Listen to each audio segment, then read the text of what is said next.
back-to-back Premier League champions in 2018 and 2019, Pep Guardiola's Manchester City were emphatically overtaken by Jurgen Klopp's Liverpool last season and are currently 13th in the Premier League after playing 8 games, losing twice and drawing twice already and collecting a negative goal difference. There is, of course, a lot of football still to play, and one would expect City to be in the Champions League places come the end of the season. But nevertheless, it is an alarming drop-off from a team that collected a total of 198 points from 2017 to 2019. And it begs the question, what's gone wrong for Pep Guardiola at Manchester City? Don't forget, as always, to smash a like on the video, share the content around, and subscribe to the channel if you are new. And subscribe to our socials as well. I'll put a link to each of them in the description box down there.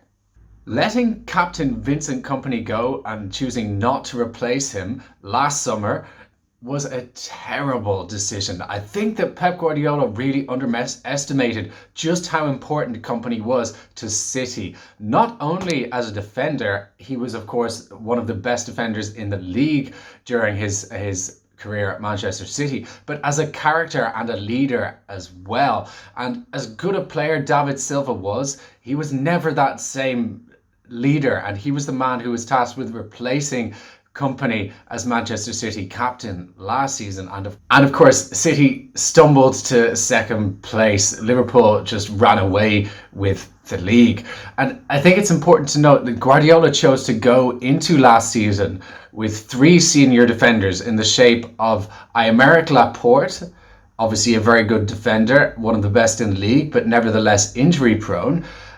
John Stones, whose career has plummeted over the past few seasons. He has become inconsistent, and he's not the player that everyone thought that he would be 3 or 4 years ago. And then finally, Nicolas Otamendi, of course, somewhat of a laughing stock among former Premier League defenders. He just never cut the mustard for Manchester City. They've of course strengthened the defence this season in the shape of Ruben Diaz, signed from Benfica, and Nathan Ake, signed from Bournemouth. But last season, going into the season with just 3 senior centre-backs, and the 3 that I mentioned was a smacked of arrogance, quite honestly, from Guardiola. And we'll talk about this a little bit later in regards to him choosing to shoehorn central midfielders into centre-back positions, either because he didn't trust his centre-back options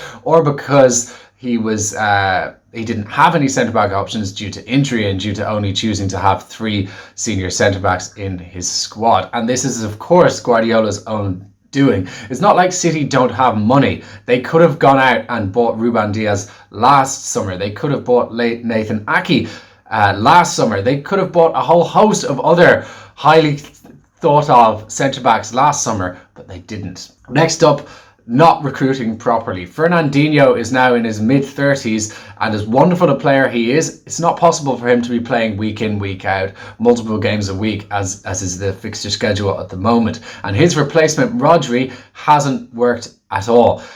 You never know, maybe next season or over the course of this season he could grow into the player that Guardiola clearly thinks he is, but he is not better than what Fernandinho has been for City over his career. Not even close. The recruitment up front is questionable. Well, Sergio Aguero is a wonderful player, but he missed 14 games last season and he's only featured in 2 Premier League games this season and he's yet to score. Gabriel Jesus is a capable understudy, but he is not a leading man. He is not an Aguero. Yes, he can come on the bench and make an impact and he can score goals in cup games. And actually this season he has scored a goal a game, but I think over the past 2-3 seasons he has proved that he is not the man to replace Sergio Aguero long term. And the fact that Aguero has been missing for such long periods in the last couple of seasons means that City have been having to play the likes of Raheem Sterling through the middle,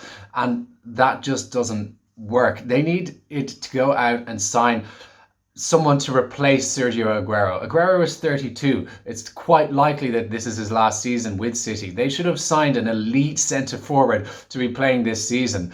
City had 22 shots against Tottenham when they lost 2-0 over the weekend. They were playing Gabriel Jesus, Ferran Torres and Riyad Mahrez up front. Mahrez and Torres are very good wingers, but then, and Mahrez does have a goal in him, but they're not elite strikers, and they can't be relied upon to score week in, week out in the way that Aguero can. On to my next point, which ties in the issue with centre backs and strikers.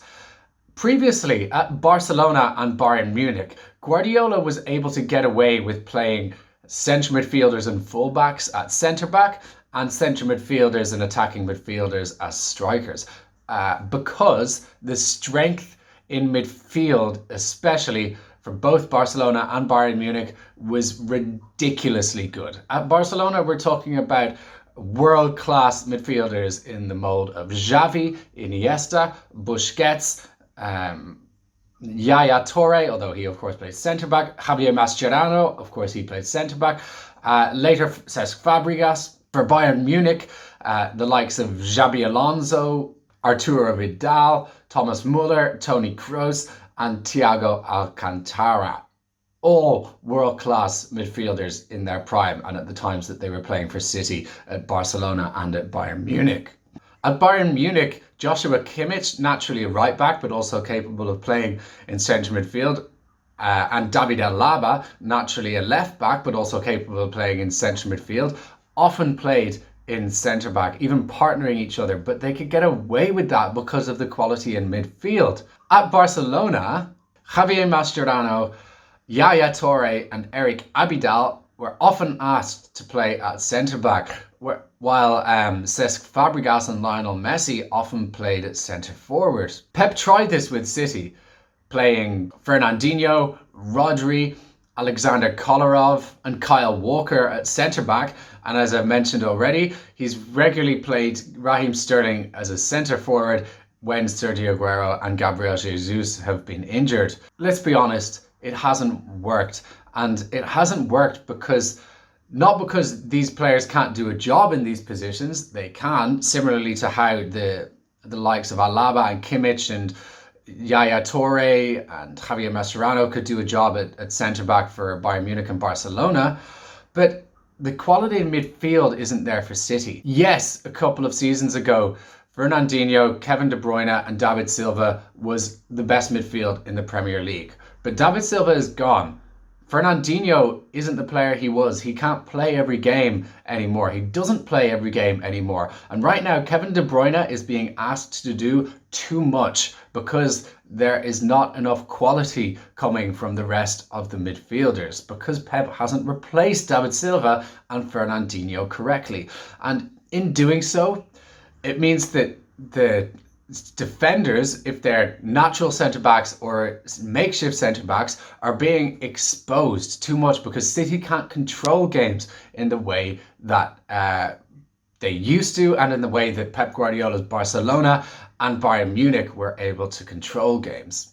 Having a trio of world-class midfielders means that you can control games completely. You can pull the opposition out of position and create space. And even if you're playing with a midfielder as a number 9, you're able to open teams up in a much more efficient way. And Guardiola's Barcelona did this. I mean, they were one of the best teams of all time, maybe even the best team of all time.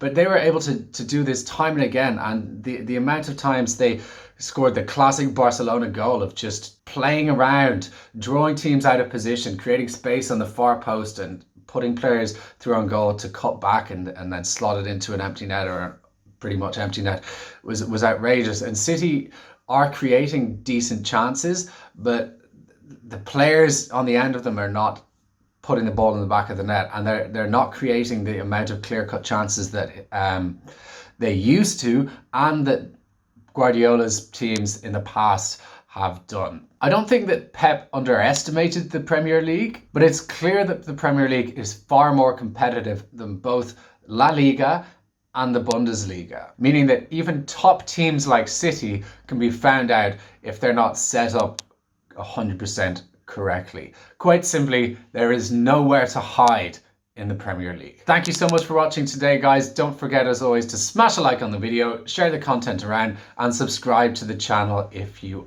are new. Thanks very much for watching, and I'll see you next time.